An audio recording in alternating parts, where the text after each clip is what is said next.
महराज मलिक पे पीएसए बनता ही नहीं था। अरे तुमने लड़ना था, असेंबली के अंदर प्रोटेस्ट करना था। उमर अब्दुल्ला जब खड़ा हो जाता, हमारा एमएलए वापस चाहिए, मैं देखता अगर नहीं लाते। इन्होंने तो 370 लेने का वादा किया था, वोट तो कश्मीरियों ने उसी पे दिया। उसके लिए तो मुंह नहीं खोले। महराज मलिक के लिए बीजेपी से कहां लड़ते। जो अगर उमर अब्दुल्ला की सेंटर के साथ इतनी भी नहीं बनती कि महराज मलिक का पीएसए यार सरकार वापस ले ले, एडमिनिस्ट्रेटिव गवर्नमेंट वापस ले, तो फिर किस लिए उस कुर्सी पे बैठा है। उम्मीदें कि किस, और लोगों को क्या मैं बताऊं कि ये करेगा। क्या बात कर रहे यार। आलूंगे तो जेलों के अंदर इतने नौजवान हैं, कश्मीर के लोग बोलते हैं हमारे नौजवान जेलों में हैं। इन्होंने ही ठोके हैं, इन्होंने ही ठुकवाए। अब तुम्हें लगता है मोदी जी से निकलवाएंगे? क्या निकलवाएंगे जिन्होंने एक को नहीं निकाला। जो एमएलए है, एमएलए बहुत बड़ा नाम है, ये पहली बार इतिहास में। महराज मलिक साहब हमारे साथ मौजूद हैं। कल ही जेल से बाहर आए और उसके बाद लोगों का हजूम इनके पास लगा हुआ। मुलाकात करने का मौका नहीं मिला था, लेकिन इस वक्त हमारे साथ बातचीत करने के लिए मौजूद है। महराज साहब, मुझे ये बताइएगा कि महराज मलिक के लिए 8 महीने जेल में बिताना कितना मुश्किल था, क्योंकि आप एक पब्लिक रिप्रेजेंटेटिव थे, लोगों के बीच रहते थे। जेल में ये 8 महीने गुजारना कितना मुश्किल होता है। कौन चाहता है कि मैं जेल की सलाखों के पीछे रहूं। हाँ, वक्त को बदलने के लिए, हालात को बेहतर बनाने के लिए, और जिस मकसद जिस सोच के साथ हम निकले हैं कि आवाम का उजाला हो जाए, तो मुझे लगता है कि वो तो होना तय था, क्योंकि ये लोग अच्छा नहीं चाहते। जो लोग अच्छा चाहेंगे तो वो महराज के साथ ऐसा काम नहीं करते। बहरहाल मुश्किलें तो होती है। कौन सा का अभी आप गर्मी में चल रहे हो तब भी मुश्किल है, अब कोई बीमार है वो भी मुश्किल में है। कौन आदमी है जो मुश्किलों से नहीं गुजरा। अब जेल के अंदर कौन सी खुशियां, आप ये सवाल पूछेंगे कि कितना मुश्किल है।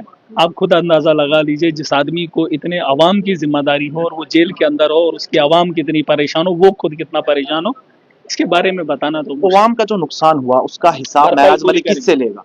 भरपाई पूरी करूंगा, डबल डबल शिफ्ट लगाऊंगा और पूरी ताकत के साथ। ऐसा नहीं बोलूंगा कि अब मुझे वक्त नहीं मिला काम।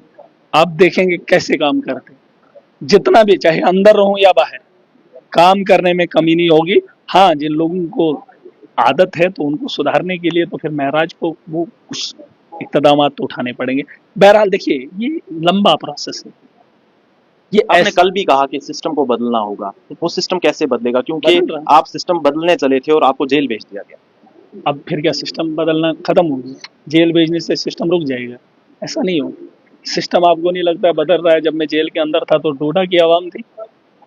क्या आपको नहीं लगा कि और भी लोग परेशान थे? हर पूरे देश के लोग मेरे साथ खड़े थे। अलग अलग जगहों से मेरे लिए मैसेजेस आए, लोगों ने बात रखी, कितने लोग आए। ऐसा नहीं है, ये सिस्टम चल रहा है। जितना ये मुश्किलें बनाएंगे उतना लोग समझदार हो जाएंगे, और ये गलती कर रहे हैं। जितना महराज को रोकेंगे उतना आवाम जाग जाएगी। और ये जो फिर पैसे देकर वोट लेने का काम कर रहे हैं ना, ये सोच लें जिस भीड़ से, जिस ताकत से मेरी आवाम निकली थी, वो पैसे से नहीं। तुम इलेक्शन में भीड़ इकट्ठा इसलिए करते हो क्योंकि उनको पता नहीं होता है और वो समझना नहीं चाहते हैं। लेकिन जिस दिन तुमने महराज को और दबोचा और आवाम गलती से समझ जाएगी, तुम्हें बिहार से मजदूर भी मंगाने पड़े, यूपी से मंगाने पड़े, तो भी आपकी भीड़ की भरपाई नहीं हो पाएगी। बेहतर यही होगा, आवाम के काम कीजिए, और हमारा मकसद यही है कि आवाम की बेहतरी के लिए जो स्कीमें हैं वो सही सलामत आवाम तक पहुंचे। आपकी रिहाई पर डिप्टी सीएम सुरेंद्र चौधरी ने कल मुबारकबाद भी पेश की और उन्होंने ये कहा कि महराज मलिक साहब को अपनी लैंग्वेज दुरुस्त करनी चाहिए। उनकी लैंग्वेज, क्या लैंग्वेज? किसकी लैंग्वेज? ये डिप्टी सीएम क्या नहीं, जैसे मैंने गलत क्या बोला?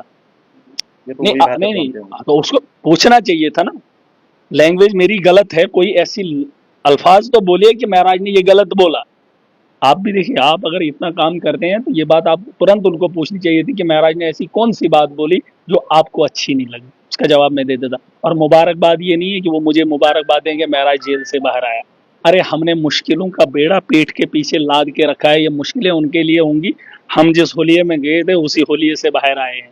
परेशानी उनको होगी जिनको अय्याशी में मजा आता है, जिन्होंने कभी सर्दी और गर्मी नहीं देखी है। हम हर महाज पे अपने आप को डाल सकते हैं और उसकी लड़ाई लड़ सकते हैं। और मुबारक उन लोगों को है जिन्होंने मुंह अपनी आवाम के लिए नहीं खोला। मुझे क्या मुबारकबाद दें?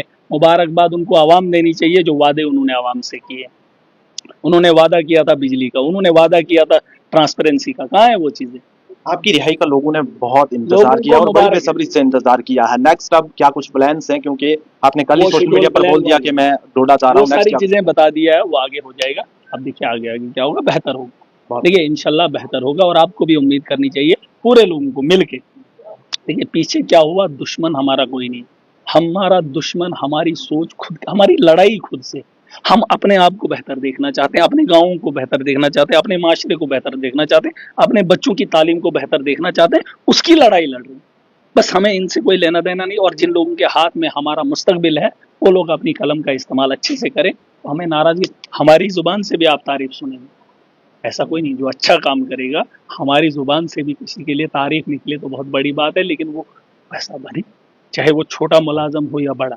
आप देखेंगे ऐसा शायद हमने पहले भी किया है, जो अच्छा काम करेगा, जिसमें माशरा गवाही लोग देते हैं अच्छा कौन है बुरा कौन।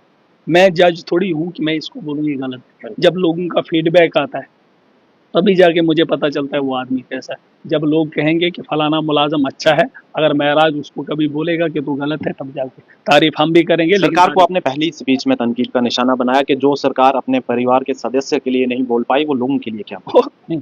और मुझे निकालना चाहिए, ये कौन सी बात है। अगर अगर वो लद्दाख के कुछ लोग, वो जो उनकी क्या है वो, नहीं वहां के वो एपेक्स बॉडी, अगर एपेक्स बॉडी सेंटर को मना सकती है, उतने बड़े केस से उनको मुझसे पहले निकाल सकती है, ये सरकार इनको नहीं फोटो खिंचा सकती है, फोटो पोस्टर पे लगा सकते हैं सरकार सेंटर के साथ, वापस पीएस से नहीं ले सकते थे।